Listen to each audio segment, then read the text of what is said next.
ایک واقعہ سنایا نا، جس نے مجھے سنایا تو بس میں آنکھوں سے ضبط نہیں کر پا رہا تھا.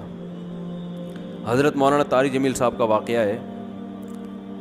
ایک شخص آیا مجھ سے ملنے کے لیے، خواجہ سرا ہے. میں تو پہلی دفعہ زندگی میں کوئی خواجہ سرا مجھ سے ملا. میں سمجھا کہ پراپر آدمی، اتنی بڑی اس کی داڑھی اور رنگ ماشاءاللہ بڑی مردانہ وجہ. لیکن جب بات چیت کا انداز ہوتا ہے تھوڑا سا، وہ ایٹیٹیوڈ سے اندازہ ہو گیا کہ یہ مکمل مرد نہیں ہے. تو اس نے مجھے خود بتا دیا میں خواجہ سرا ہوں. میں نے کہا بھائی ہم سے ملنے کے لیے کیسے آیا آپ، اتنی بڑی داڑھی آپ کی. اس نے اپنا جو واقعہ سنایا نا، میں 3 دفعہ وہ واقعہ سناتے ہوئے رویا ہوں. اور جب وہ سنا رہا تھا اس وقت میرے آنکھوں سے آنسو نکل رہے تھے. اس نے یہ ابھی بھی میرا بیان سنتا ہے. اس نے واقعہ سنایا کہ میں جب پیدا ہوا تھا نا تو میں خواجہ سرا تھا. گھر میں ایسا بچہ پیدا ہو جائے والدین کی طرف سے عزت نہیں ملتی. جب 10-12 سال کا ہوا تو نہ بھائی مجھے عزت دے رہا ہے اور نہ میرا والد مجھے عزت دے رہا ہے. میں بھائی کے ساتھ کہتا ہوں مجھے باہر لے کے جاؤ تو وہ کہتے ہیں لوگ میرا مذاق اڑائیں گے تمہیں دیکھ کے. ظاہر ہے اس کی حرکتیں تھوڑی زنانہ لڑکیوں والی حرکتیں ہوتی ہیں.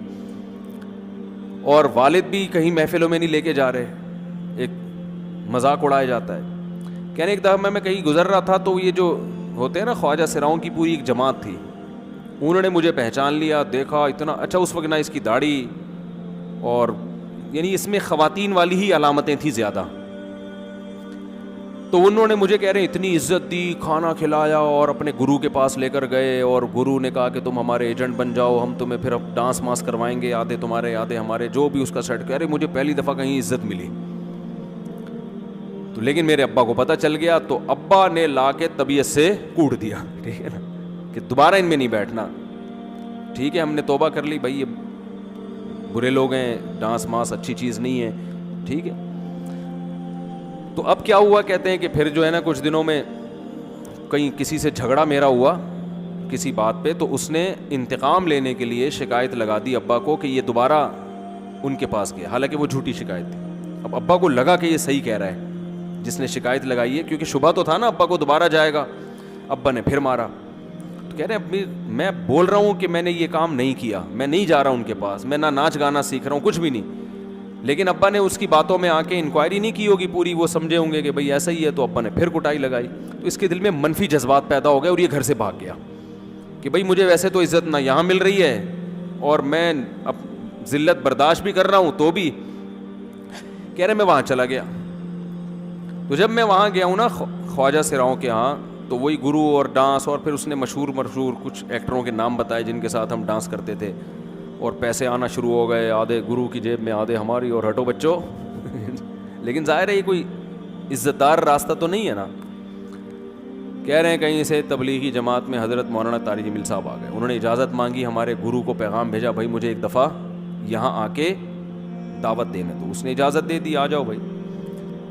بیان کیا، ان کو سمجھایا بھائی یہ زندگی نہیں ہے، اللہ کی سیروزے کے لیے بہرحال ترغیب دی. کہہ رہے ہیں میں تیار ہو گیا، باقی لوگ تیار نہیں ہوئے، میں تیار ہو گیا.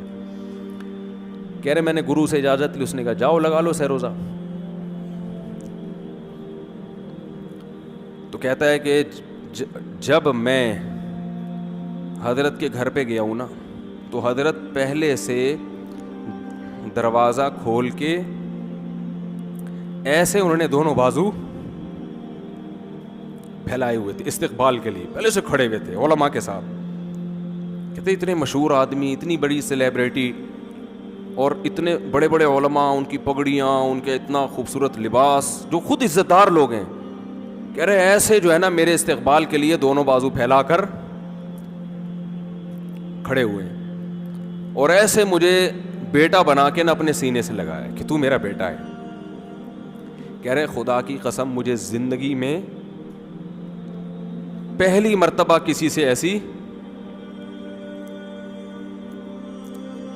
ایسی عزت ملی مجھے کسی سے. اور اس عزت دینے میں مولانا کا کوئی مفاد، بولو بھائی، کچھ بھی، بلکہ ذلت ہوگی نا. لوگ کہتے ہیں خواجہ سرا کو بیٹا بنایا ہوا ہے، اور اس وقت تو اس میں بیچارے میں کچھ زنانہ سی علامتیں بھی تھیں. تو خواجہ سرا کو کیا دے رہے ہیں؟ عزت دے رہے ہیں. کیا کسی تاجر پہ محنت کرو تو تھوڑا چندہ دے دے گا مدرسے کو، ایسا ہی ہے نا. اور کسی افسر پہ محنت کرو تو تعلقات کیا ہو جائیں گے, جب وہ دین پر آئے گا تو اس سے کیا فائدہ. اس کو تو باپ ایسے ان لوگوں کو ریجیکٹ کر دیتے ہیں, بھائی اپنانے سے کہہ رہے مجھے یہ اپنا رہے ہیں, ایسے سینے سے لگایا انہوں نے, اور مجھے سہروزے کی جماعت میں اپنے ساتھ لے کر گئے, کھلاتے تھے, بڑا خیال رکھوایا میرا. کہہ رہے اس کے بعد پھر میں نے گرو سے اجازت لی, وہ گرو چھوڑتے تھوڑی, ان کو پیسے ویسے دیے, جان چھڑائی نا, وہ بھی غلامی کی طرح نکلنا پڑتا ہے, پیسے دیے پتہ نہیں کتنے لاکھ یا کتنے ہزار روپے, وہاں سے پھر نکل کے 4 مہینے اس میں بھی خیال کیا, تو پھر تبلیغ کے بزرگوں سے ملا, پھر انہوں نے پورا مجھے بتایا کہ بھائی تم یہ علاج کرو تاکہ تمہارے اندر یہ زنانہ علامتیں ختم ہو. تو وہ علاج کر رہا تھا ماشاءاللہ, اس انجیکشن لگے, انجیکشن میں ڈاکٹروں کی بھی مدد کروائی. یہ ایسی این جی او ہے میرے بھائی جس کو کوئی بھی این جی او نہیں کہتا, نہ ان کے کوئی اشتہار آ رہے ہیں. کتنے لاکھوں لوگوں کو اس طرح سے یہ لے کر بھی آئے اور ان کے مسائل بھی حل کیے, مگر نہ کوئی ویڈیو بن رہی ہے, نہ کوئی اشتہار آ رہا ہے. یہ تو اس نے خود مجھے بتا دیا نا, اور اس نے کہا ایسے سینکڑوں لوگوں کے ساتھ ہوا ہے. تو اس کی ماشاءاللہ اب داڑھی نکل گئی. اس نے کہا آہستہ آہستہ میں اللہ سے امید ہے کہ مکمل مرد بن جاؤں گا میں. تو یہ ہے وہ دعوت جس میں آپ کا کوئی مفاد, بولو